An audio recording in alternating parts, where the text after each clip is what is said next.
इस प्रॉब्लम में दो कंडीशंस अलग अलग दी गई हैं। फर्स्ट कंडीशन में कह रहा है कि आपके पास प्रिंसिपल पी है and R rate of interest के हिसाब से अगर हम 1 साल तक इसको यूज करते हैं तो जो हमारा अमाउंट है वो क्यू हो जाता है। यहाँ पे रेट ऑफ इंटरेस्ट जो आपको पे करना है वो कंपाउंडेड हाफ ईयरली है। कंपाउंडेड हाफ ईयरली का मतलब आपको जो अमाउंट होगा वो 2 बार पे करना होगा after every 6 month in 1 year. Second condition में कह रहा है कि हमारे पास प्रिंसिपल भी सेम है और उसके बाद अमाउंट भी हमारा वही आ रहा है जो फर्स्ट कंडीशन में है, और टाइम भी सेम है 1 ईयर।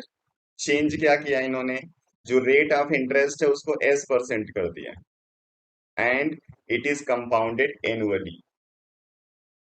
तो कह रहा है आर और एस की यहाँ पे कंडीशंस क्या होंगी, मीन्स उनके बीच में रिलेशन क्या होगा। तो चलिए, यहाँ पे आपको पता है कि जो इंटरेस्ट है वो दो टाइप का होता है।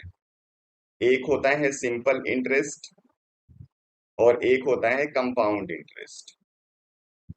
सिंपल इंटरेस्ट में क्या होता है कि आपका जो प्रिंसिपल है वो प्रिंसिपल चेंज नहीं होता। 1 ईयर का जो भी इंटरेस्ट आएगा वो इंटरेस्ट आप पे करते जाओगे और जितने भी ईयर्स तक आप उस अमाउंट को यूज करोगे इंटरेस्ट आपका फिक्स रहता है। सेम प्रिंसिपल पे इंटरेस्ट आप यूज करते हो। और इंटरेस्ट यहाँ पे हम लोग कैलकुलेट करते हैं I = P × R × T divided by 100, where P is principal, R is rate of the interest and T is time. जो कंपाउंड इंटरेस्ट है उसमें क्या होता है कि जो आप इंटरेस्ट यहाँ पे यूज करते हो वो प्रिंसिपल के साथ ऐड हो जाता है, और ये प्रिंसिपल के साथ ऐड हो जाएगा तो इसी को हम लोग बोलते हैं अमाउंट। मीन्स अगर आप नेक्स्ट ईयर के लिए जब जाओगे तो आपको जो इंटरेस्ट पे करना होता है वो प्रिंसिपल पे नहीं करना होता, वो फिर अमाउंट पे करना होता है। मीन्स इंटरेस्ट के ऊपर इंटरेस्ट लग जाता है, इसलिए ये वैल्यू थोड़ी सी ज्यादा आ जाती है। मीन्स इसमें इंटरेस्ट आपको ज्यादा देना होता है। अब इसमें भी कंपाउंड इंटरेस्ट देने के अलग अलग तरीके हैं कि आपको देना कैसे है। क्वार्टरली देना होता है, हाफ ईयरली देना होता है, या फिर एनुअल देना होता है। तो जब आप हाफ ईयरली की बात करते हो तो वहां पे क्या होता है कि जो आपको इंटरेस्ट पे करना होता है पर 6 मंथ करना होता है, और जब आप ईयर को 2 पार्ट में डिवाइड करोगे मीन्स 2 बार आप पे करोगे तो जो रेट है उसको आप हाफ कर लेते हो। तो जब रेट को आप हाफ करके इंटरेस्ट 2 बार पे करोगे और रेट को सेम रख के इंटरेस्ट पूरे ईयर का 1 बार पे करोगे तो वहां पे डिफरेंस आता है। उसी डिफरेंस पे बेस्ड आपको यहाँ पे रिलेशन चेक करना है। तो चलिए पहले एक एग्जांपल के थ्रू समझते हैं डिफरेंस आता कैसे है, फिर उसके बाद इस प्रॉब्लम पे आएंगे। अब जैसे मान लीजिए यहाँ पे हमने प्रिंसिपल ले लिया 5000 और रेट ऑफ इंटरेस्ट हमने ले लिया 10%। अब एक बार हम इसको पे करेंगे एनुअली और एक बार पे करेंगे हाफ ईयरली। तो चलो पहले एनुअली चेक करते हैं। यहाँ पे जो अमाउंट होता है उसका फॉर्मूला है P1 + R/100 जहाँ पे P प्रिंसिपल है और A अमाउंट है। तो प्रिंसिपल हमारा है 5000, ये हो जाएगा 1 + 10/100 एंड पावर टाइम 1 ईयर के लिए है इसलिए 1 यूज करेंगे। ये हो जाएगा आपका 5000 मल्टीप्लाई 110/100, और ये मल्टीप्लाई आपको केवल एक बार करना है क्योंकि पावर 1 है। तो इसको आप सॉल्व करोगे तो आपको मिल जाएगा 5500। मीन्स यहाँ पे 5000 आपका प्रिंसिपल था, 500 आपको इंटरेस्ट लगा हुआ है, टोटल इतना अमाउंट आपको पे करना है। अब इसी को हाफ ईयरली चेक करते हैं।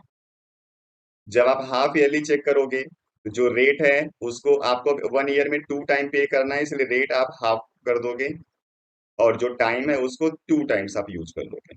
यहाँ पे फॉर्मूला हमको सेम यूज करना है इसलिए A = हो जाएगा प्रिंसिपल 5000 1 + 5/100 और टाइम हो जाएगा 2। ये हो जाएगा 5000 105/100 105/100। अब यहाँ पे 105 मल्टीप्लाई 105 करेंगे तो आपको आंसर मिलेगा 11025, डिवाइडेड बाई 2 करोगे तो आपको आंसर मिल जाएगा 5512.5। अब यहाँ पे इसका मतलब क्या हुआ कि 5000 तो आपका था प्रिंसिपल, 512.5 आपको इंटरेस्ट लगा हुआ है। अब इस इंटरेस्ट को और इस इंटरेस्ट को आप कंपेयर करो तो आपको 12.5 एक्स्ट्रा दिख रहा है। अब यहाँ पे रेट हमने सेम यूज किया था 10% दोनों के लिए, बस इस हाफ ईयरली की वजह से इतना जो इंटरेस्ट है वो बढ़ गया है। अब यहाँ पे जो S% होगा जो एनुअली पे किया जाएगा तो इसका इंटरेस्ट कम रहेगा। यहाँ पे जो R% है वो हाफ ईयरली पे करना है, इसलिए इसका इंटरेस्ट ज्यादा रहेगा। तो अब ज्यादा इंटरेस्ट होगा तो अमाउंट भी बढ़ जाएगा, इसलिए अगर अमाउंट को सेम रखना है तो आपको जो S% है इसके इंटरेस्ट को थोड़ा सा बढ़ाना पड़ेगा। इसलिए जो S होगा वो ग्रेटर होना चाहिए R से। इसका आंसर हो जाएगा C वाला। अगर S% जो यानी जो एनुअल आप पे करोगे वो थोड़ा सा ज्यादा रखोगे हाफ ईयरली से, तब अमाउंट सेम आ सकता है। अदरवाइज जो R होगा, मींस जो हाफ ईयरली पे करना होगा, उसका अमाउंट हमेशा ज्यादा आएगा अगर रेट हम सेम रखेंगे तो। अब इसी में हाफ ईयरली की जगह अगर क्वार्टरली होता तो ये अमाउंट और ज्यादा बढ़ जाता।